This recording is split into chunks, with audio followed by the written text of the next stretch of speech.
gentlemen, welcome back to my channel. How are you guys doing? I hope you all doing well and staying healthy because the weather has been really bad recently. So don't forget to rest and take care of yourself. So, my name is Ariqah Mardati. Hi! I'm a student in Faculty of Education at Warma University. So, in this video, I'm going to tell you about poetry literary. And I hope this video will help you to learn the basic element of poetry. Yeah, without any further ado, let's get started. So, did you guys know what poetry is? If you don't know, don't worry, I will tell you about it. So, the word poetry comes from the ancient Greek. It's poiao, and it means action, to do, and to materialize. Poetry is a type of literature or artistic writing that attempts to appeal or stir a reader's imagination or emotion through a parade of different poetic techniques. Poetry aims to evoke an emotional response in readers through language chosen and arranged for its meaning, sounds, and rhythm. To this definition, it can be added that besides being a literary work, poetry is understood as a genre. Specifically, poetry is the favorite of author who wish to express beauty, emotion, and feeling in general through the written words in verse or prose. And fun fact, the word poetry is from the Greek term poiesis, which means making. Poetry is one of the oldest forms of communication, dating back to prehistoric times with hunting poetry in Africa and ancient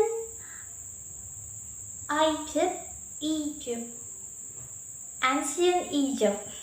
So, the oldest surviving epic poem is the Epic of Gilgamesh and dates from the 3rd millennium before Christ in Sumer, but now it's called Iraq. And the story of Gilgamesh is focused on human life and human concern. What is it to be human? Gilgamesh is celebrated for his human successes, loving a friend more than himself, protecting his city, and learning to accept mortality. So, yeah, after we know the definition of poetry, the next thing that we need to learn is the 5 characteristics of a poem. These 5 elements include 1 is matter, 2 is rhyme, 3 is form, 4 is sounds, and lastly is rhythm or timing. And there's a lot of different types of poetry too that we are going to discover together in this video. So, moving on.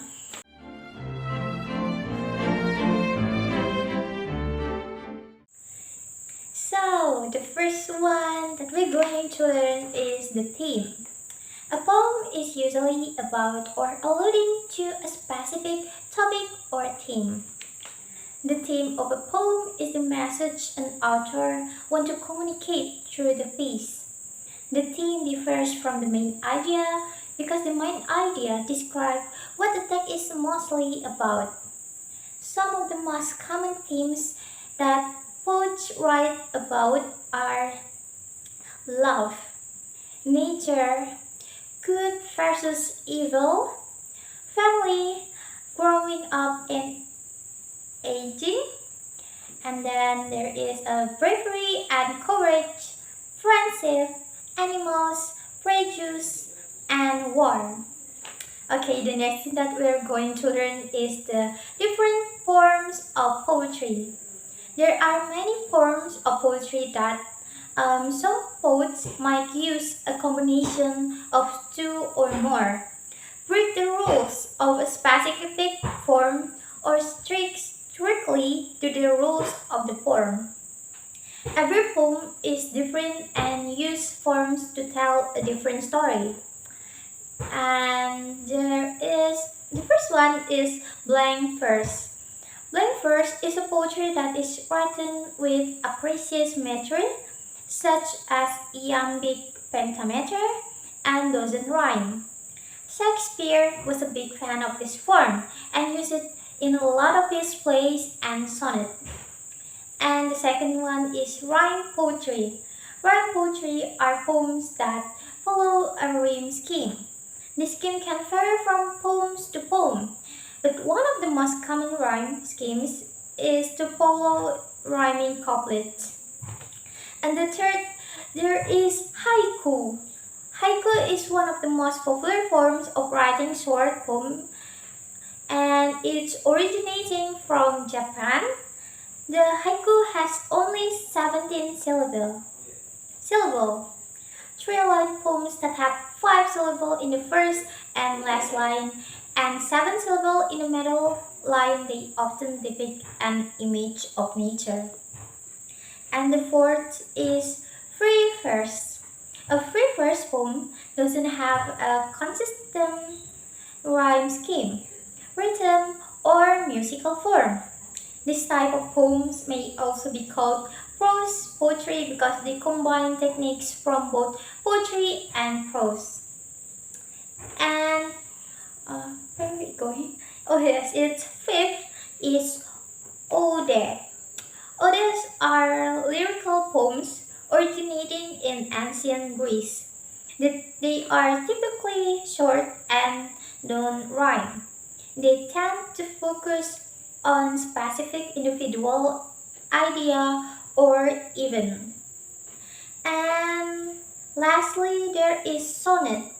A sonnet is a poem with 14 lines that is traditionally about the topic of love, and sonnet have internal rhymes and typically ends with a heroic couplet or a rhyming couplet written in iambic pentameter. William Shakespeare popularized from this form. He wrote, he wrote 115 54 sonnets over the course of his life. Wow, there's a lot. And then the next thing that we are going to learn is poetry terms. In order to create a powerful image and tap into people's emotion, poets use poetic techniques to make their poetry impactful and interesting. Here we describe and I'm going to describe and explain these poetry terms and their definition. Some of the techniques used in poetry are the first one is simile and metaphor. So this is a poet use symbols and metaphor to create image and describe thoughts, emotion, object, and more.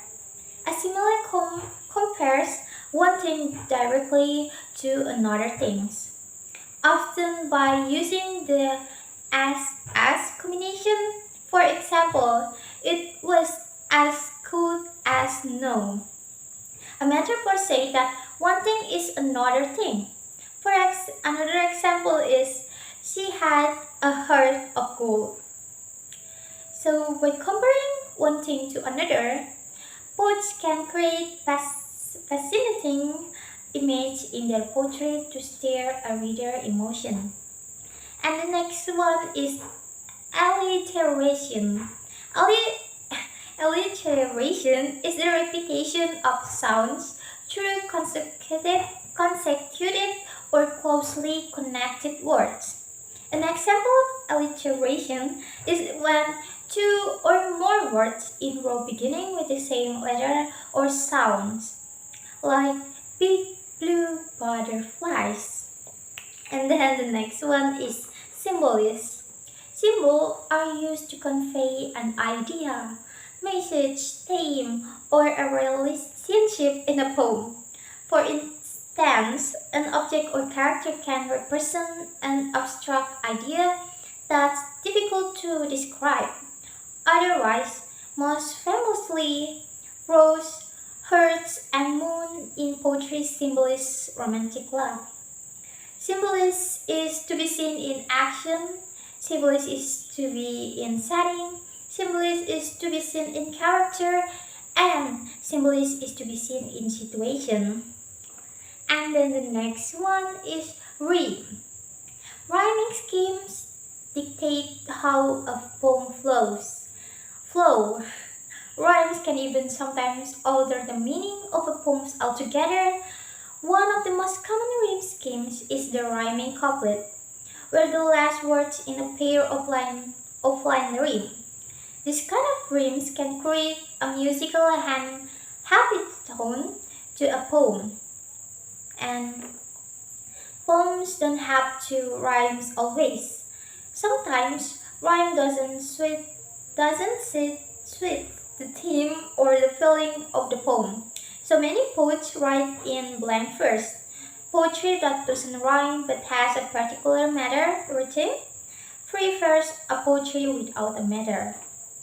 And the next one is iambic pentameter. Iambic pentameter is a line of verse where one unstressed syllable is followed by a stressed syllable. This technique is most famously used in Shakespeare plays and poetry, and it's followed to rhythm of heartbeat. For example, Macbeth, beware Macduff. It's really interesting. And the next one is acoustic. Acoustic, yes. An acoustic poem is a poem where the first letter of each line spell out a new word.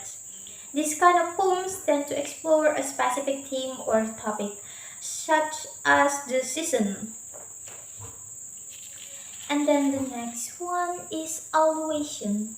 An allusion is a brief reference to a historical myth or literary person, place, or movement. The writer alludes to something else. In other words, allusion is like a subtle hint. For example, the poet Emily Dickinson makes an allusion in her poems, All Overgrown by Cunning Mouse. She writes the little cage of Curl Bell. So Curl Bell is the pen name of Charlotte Bronte. Oh, it's really new for me actually. And then the next one is ambiguity. This is when a word, statement, or phrase can have two or more possibly meanings. In poetry, the poet often leaves the final interpretation up to the reader. It gives the reader something to consider or think about. Ambiguity in poetry also means there's a lot of readers to come together and discuss. Whoa. And the next one is an enchantment.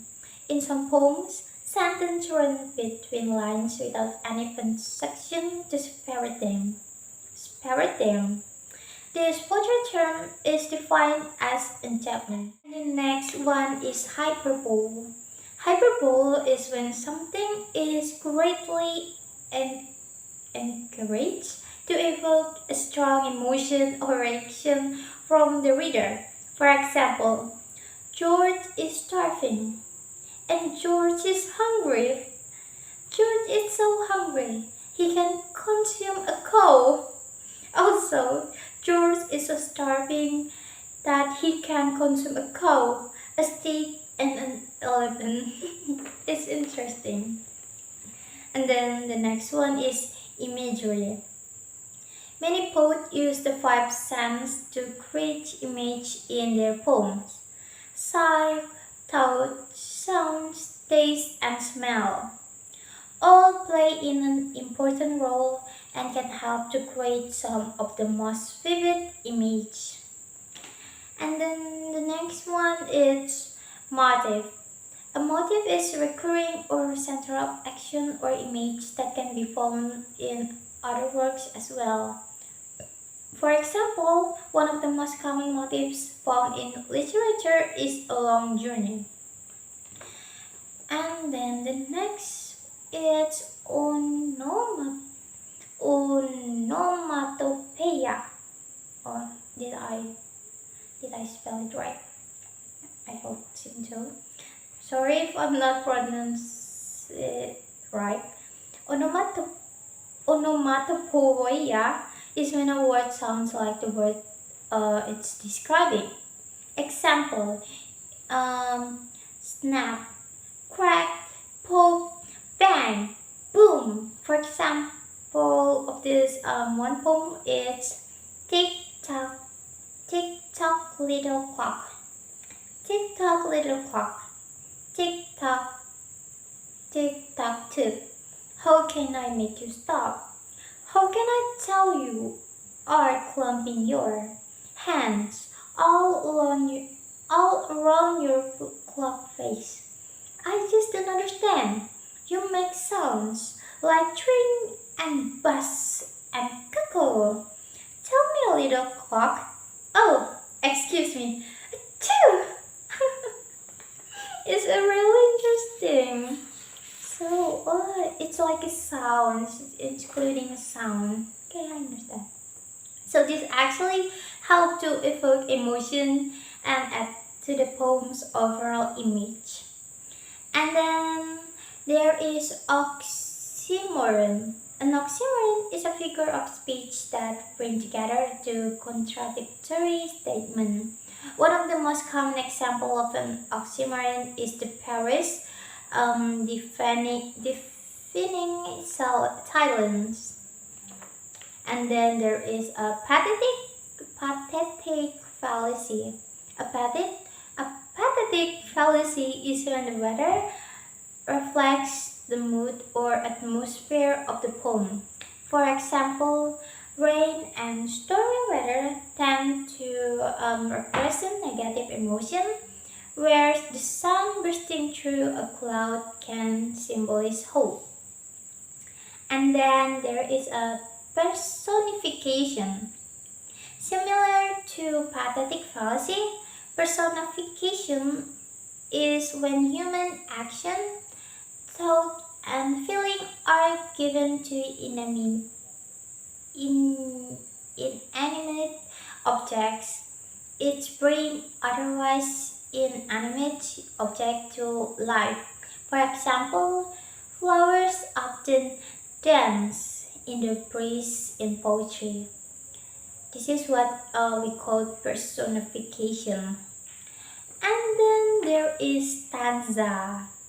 So a stanza is a group of lines separate from other within a poem. While a stanza is not a poetic technique in and of itself, poets can use stanza to create a unique meaning. A stanza with four or more lines can be referenced to as a verse. The length and pattern of a stanza decide what type of poem it is. Stanza are made by leaving a blank space before and after it. So 2 lines is called couplet, 3 lines called tercet, and 4 lines called quatrain, and 5 lines is quinquain. I hope it's yes. And then there is a matter. Matter is what gives a poem its unique rhythm.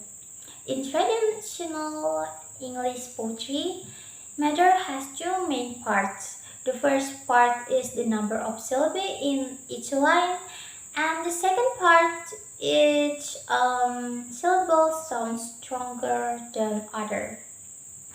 And then the next one is heroic couplet. It's what I say before. To success, to And then there is a heroic couplet. It's two succinct lines that rhyme but also written in iambic pentameter. And then it's assonance. Assonance is the repetition of whole sounds in different words that are close to each other. For example, might the light be inside? Okay, and the next one is internal rhyme, an active rhyme within a single line of poetry. For example, there was a flower for every hour. Okay, and then the next one is see. Okay, and the next one is synesthesia. This is where one of the five senses is described as if it were another of the senses. For example, a warm smell. And then lastly, there is anaphora. Similar to repetition, anaphora is where a word is repeated at the beginning of successive pairs, clauses, or lines. It is most famously used in Dr. Martin Luther King Jr. Have I have a dream speech. Okay, it's actually really a lot of things that we need to learn from poetry, isn't it? But it's really fun. So now that we have already learned the basic element of poetry, how about we try to analyze a poem? Here is the poem that I choose, The More Loving One by W.H. Auden. Did you guys already know about this poem or have you heard about it? If you know, if you never know about this poem, I will have A few I moments will later. I will read it for you. Okay, I will read the poem for you. So, The More Loving One by W.H. Auden. Looking up the star, I know quite well that for all they care, I can go to hell. But on earth, indifference is the least we have to treat from man or beast. How should we like it?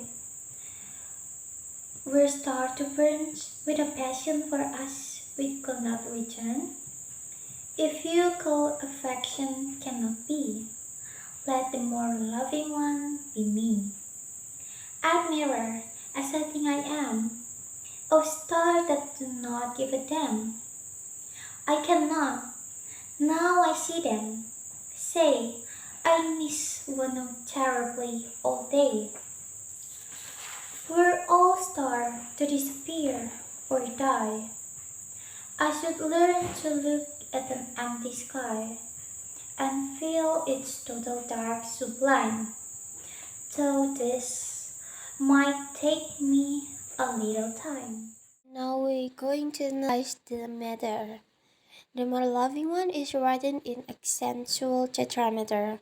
That means that each of its lines use four strong beats but doesn't stick to any particular flavor of metrical food. For instance, listen to the rhythm of line 2. That for all they care, I can go to hell. In here, those four steady beats per line appears alongside plenty of snappy, pattering and stressed syllable through a mixture of anabes. Or it's like a metrical fit with a dot dot doom, written as in at the star. And yum, it's a fit with a dot doom, written as in to hell. The quick pace density of the rhyme here helps to keep this line their casual, dryly funny tone. The speaker voice sounds rather jaunty even in a description of the indifferent universe.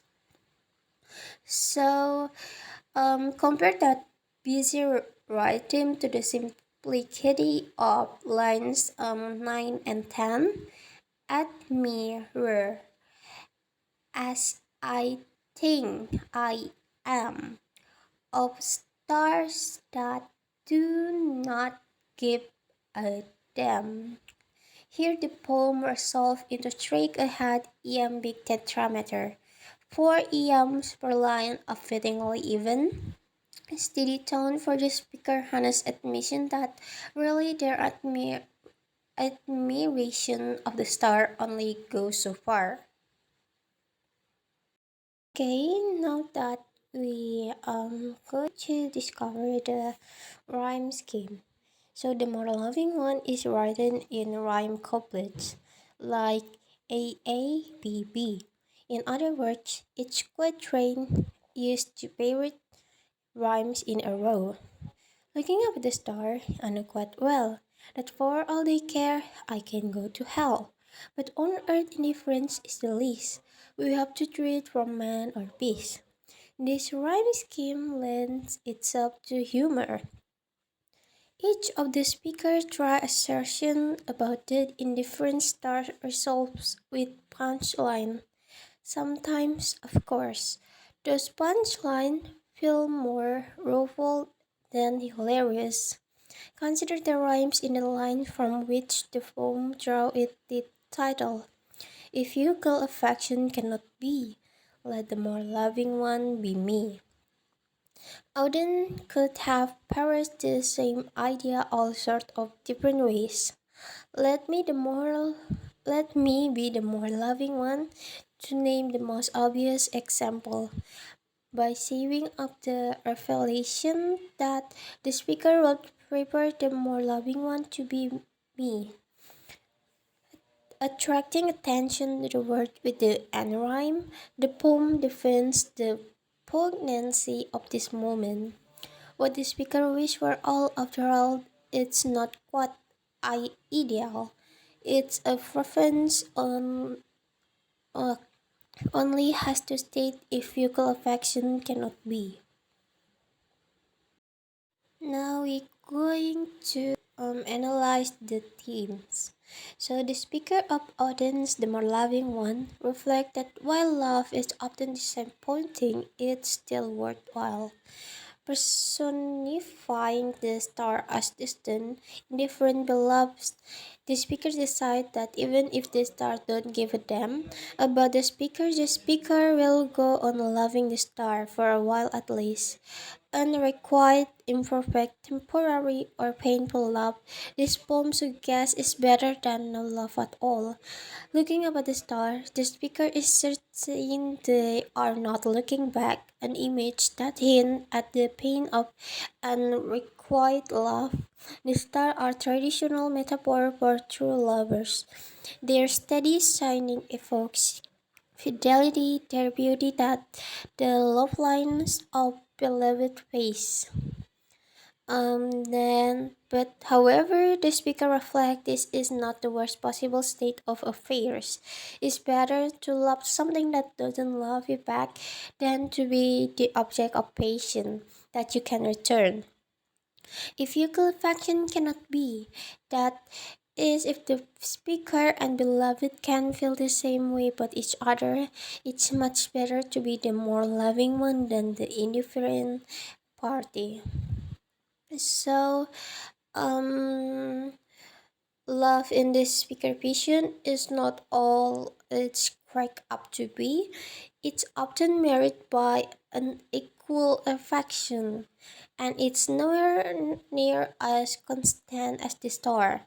Disappointed lover get over their heartbreak slowly but surely. All this imperfection, however, doesn't mean it's not worth taking on the burden of loving. Okay, now we get into the summary of the more loving one poems. The speaker, looking at the night sky, observed that the star don't care one bit about humanity. But really, the speaker goes on, indifference is the least of anyone's problem in this world. Would it would in be unpleasant? The speakers say, if the star loved humanity desperately, but humanity could not love the star back.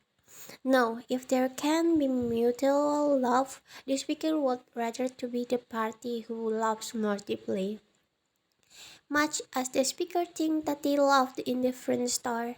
However, now what the speaker is looking at them, they don't think they could say that they miss anyone in particular during the daytime. If every single star vanished or burned out, the speaker would figure out how to appreciate the beauty of completely dark night sky, though it might take them a little while. Yeah. The more loving one is a poem in which an extended metaphor is used to define the feeling of the speaker, who is the victim of an unrequited love. Often use the extended metaphor of star to represent the lover who do not feel the same of their pursuer.